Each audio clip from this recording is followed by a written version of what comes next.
Hi guys, it's Miss Elliott here with a springtime beautiful art project. I hope you're excited for it. Today we are going to draw a flower with some petals. We're going to draw a very zoomed up version. So think about you taking a picture but zooming up, and we're going to be looking straight into the flower. So we're going to draw the center of the flower and also some petals. You can make yours look a little bit different than mine if you want to. Feel free to change your petals, the amount of petals, and feel free to have smooth or rough edges because all flowers are a little bit different. Some petals are nice and smooth, some of the centers are nice and perfect circles, and others have a little bit of a texture to them. So it's up to you. Today you're going to need paper, a pencil, a good eraser if you have it. You don't need that till you're done drawing. A black crayon, make sure it's crayon. Of course, if you have pastels, that would work as well. Anything with wax in it. Okay, and then watercolors. This should be a one-day activity, but if you need 2 days, just let me know. And I will give you another day for it if you want to really spend as much time on it as you can. So we're going to start by drawing the center of our flower. We can decide where you want it. It's more like, it's going to be like kind of like a daisy, but I'm going to let you guys pick whatever color you want. You could decide, do you want your center of your flower right in the middle? Do you want it off to the side? I'm a big fan of putting it off to the side, but you could have your center of your center of your flower anywhere on your paper. I'm going to feel like I'm going to do it up here. You could have it as much. You could even just have it at the corner and then you do your petals out this way too. It's really up to you. So you could have it here and have your petals coming off, or I'm going to put it about here. And I'm just gonna leave that there because I'm going to erase all my pencil lines before I do my watercolors. Watercolors don't cover very well, so you want to make sure that when before you paint that you erase all your lines. So we're just drawing a circle. Again, this is a flower, it's part of nature, it's not perfect. So if you want to, you can go in your house, grab a cup and trace your circle, or just do like Miss Elliott and keep going around and around until you're happy with the shape. You could even make it a little jagged, like I said. It doesn't have to be a perfect circle. It could be a little bit jagged too, like a blob of paint almost. Now we're gonna make our petals. You can make very skinny petals or thicker petals. Petals just look like I took an oval and I pulled it. The ends are usually pointy. You can make them rounder if you want to, but a lot of my petals are going to fall right off the paper, so I won't even see the end of it. Again, you could decide. So all I did was a curved line, starting from the center out. And then you want to kind of eyeball it because you want enough petals all the way around. So if you want nice thick petals, you could do that. And you're just going to continue that. I like to turn my paper so I'm lined up like really good. So you want to make the petals about the same, but I bet if you take a real flower out and look at every petal, they're not totally identical. So we're just going to keep going all the way around. Keep turning your paper so it's facing the right way. These are the easy ones. When we get to the longer petals, it takes a little more time.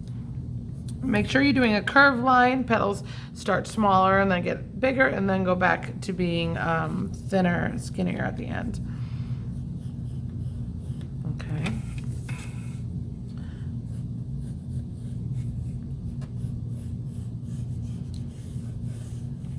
Okay, we're getting, looks like I could probably fit 2 more petals. It's gonna be a little close. So I'm gonna put the one here. And I think I'm gonna end it so we can see the end of my petal. And then one more right here.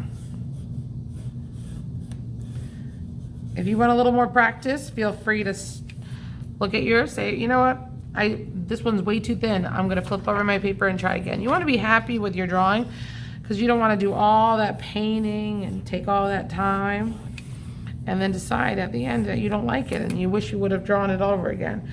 Now, it is kind of early, but kiddos, think about Mother's Day is coming up soon. So if you work really hard on this, save this for Mother's Day and it would make a beautiful Mother's Day card. You could even frame it if you get a dad to help or a grandparent or anybody.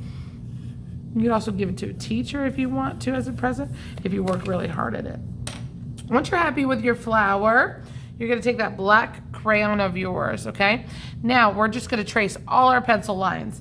And I want it a nice thick line around it because what wax does, and that's what a crayon's made out of, wax, it's gonna resist my paint. So It won't get any paint on it. You'll still be able to see it, but it'll keep a nice edge too. So then this doesn't blend in with these colors.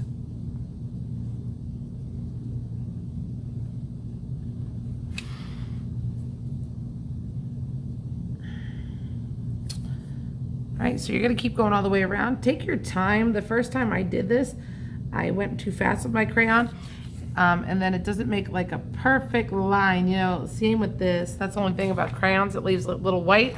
So try your best wherever you go. Take your time with that black crayon and make sure you go back and forth so it's all covered in that blacky wax. All right, I'm gonna keep going all the way around. I'm gonna pause my video. And I want you to keep going all the way around. If you need to, unwrap your crayon as you're going so you have enough of it. All right, see you guys back in a little bit.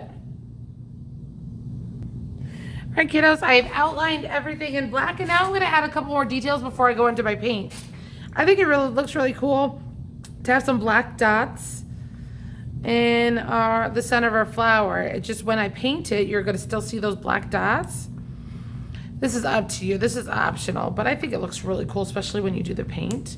And one other part, I wanna add some like lines in my petals with black, and I think that makes it look, it adds a little bit more to it, a little bit more texture maybe to it. Again, this is optional. It could be any size and any amount of lines. If you look, all mine are a little bit different. I don't like that. That's all the same size. And I'm just doing this right with crayons. If you see, I didn't even take out my pencil, just drawing some lines, maybe some movement, looking more like a flower. So maybe it looks like it's going in a little bit more. All right, and when you're here, you're going to take a little bit of time and take that good eraser, and you're gonna erase all those pencil lines that you can still see. Don't worry about the ones that are under the crayon, and careful getting close to the crayon, because sometimes the eraser might smudge that black. So you wanna try to get, because when you do your watercolors, you wanna do nice light watercolors. And if you do that, you're going to still see all those pencil lines. And I don't like that. I like to make it look like I didn't even have to sketch it, like it was always perfect. So I'm just gonna go around real quick and careful. If you need to pause the video, I'll keep going. Get all those lines erased. I had a lot of sketches on there, so it all depends on how much you sketched and how thick your black lines are. If you did a lot of sketching like me, you might have more to erase, maybe less.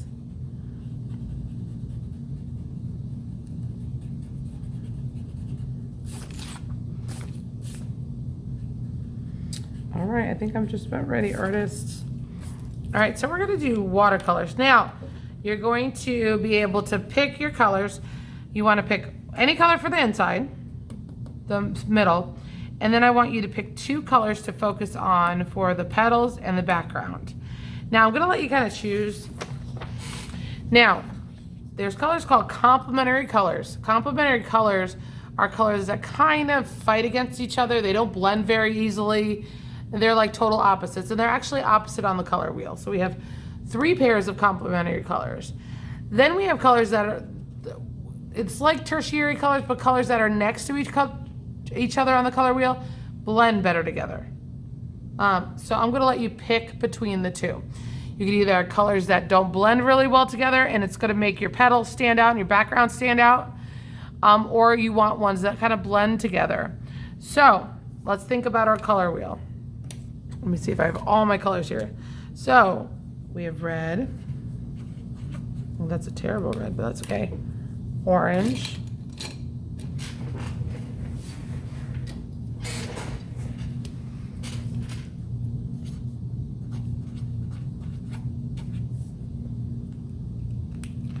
Yellow, my favorite color. Green.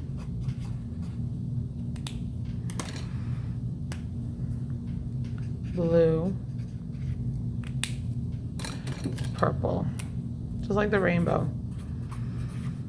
They kind of go in definitely a specific order. If you see, they kind of blend like that. Red and purple go together, red and orange go together, orange and yellow, yellow and green go together, green and blue, blue and purple go together. And you know that because red and blue make purple, red and yellow make orange, and yellow and blue make green. So there's a very specific purpose of the places of our colors on our color wheel. So complementary colors, like I said, kind of fight against each other, which is weird because like a complement usually is something good, but it's spelled differently. They're across from each other. And that's why like red and green Christmas colors, they kind of go against each other. They don't blend in well. You could see the red versus the green. Blue and orange, which are like gator colors. That's probably why the Gators picked them, because they don't blend in together. They really stand out on their own. Purple and yellow are LSU colors too. They pick some complementary colors. So you could decide if that's how you want to go, or you could decide if you want your colors to kind of blend together. So you could do like a purple and a blue, a purple and a red and an orange, or orange and a yellow and a green, and a green and blue. First graders, I know this is a lot for you to take in, but it's really just picking 2 colors. So you can pause the video right here, and you can decide, do I want colors opposite the color wheel, or do I want colors that blend in? I will show you. This is one of my first ones I did. I did an orangey yellow in the middle, and then right here is ones that blend. If you look, I did like the purple and blue. So I did purple and blue, so you can kind of see it. And then over here, I decided to do the complementary colors, blue and orange. It's up to you guys, whatever you want. All right, so I'm going to start painting just so I want you guys to see the technique, and then I'll pause it, paint the whole thing, and show you when I'm done. All right, remember with watercolors, you want lots of water. I'm gonna do the same as like on my other one. I'm gonna paint my middle orange yellow. So I'm gonna start with my orange. Why I picked yellow. Start with my yellow. And the reason I picked orange is because my yellow, I think it's very bright, and I didn't want it that bright. So if you see my orange kind of tones it down. If you want like darker on the outside, you can do that of it, and then keep adding yellow. Feel free to add a lot of water. You can add water straight to your picture. It's called the wet on wet technique. I don't know if we've done it in first grade. Wet on wet. So the more water, it'll blend really cool. So all I'm doing is taking my paintbrush, putting water on it, and then blending it. I'm actually not even doing any paint. Water back in, and it blends really, really cool. And that wax, like I said, will create like a barrier so it doesn't go, that crayon will help it stay all in there. When you're happy with it, again, I like that it's different tones. You can see a little white. Hopefully it shows up on the camera. Then you're gonna pick. I'm going to do complementary colors. And I think I'm going to do, I already did yellow, so I don't wanna do any more orange. Any more yellow. And I think I'm gonna do, maybe I will do yellow, because I already did, my other one has blue and orange. So I'm gonna do purple and yellow. But I'm gonna have, I don't want my petals to be yellow, because I already have yellow.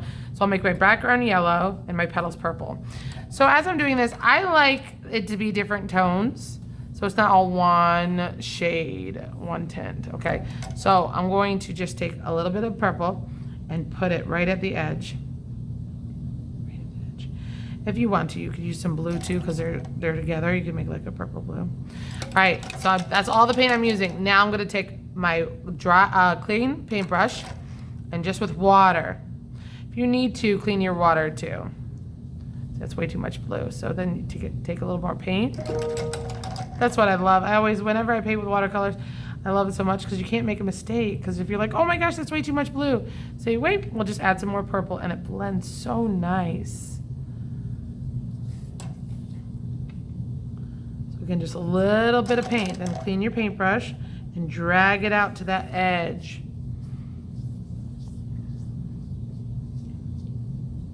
Stay in that family. I'm getting a little blue, so I want to make sure I add more purple.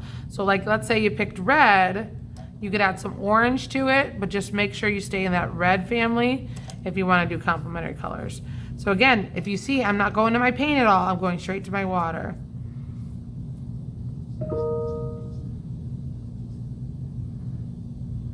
I hope you love painting as much as me.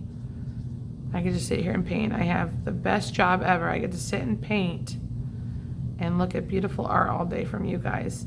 All right, I'm just gonna paint one petal for you because I know my video is getting kind of long. Then I'm gonna take my yellow and I'm gonna do pure yellow in the background so you guys can see that complementary color. It's definitely not blending. You can tell which one's the petal and which one's the background. So if you like that effect, feel free to also use complementary colors. But if you wanted to blend a little bit more, it's okay, you can do that too.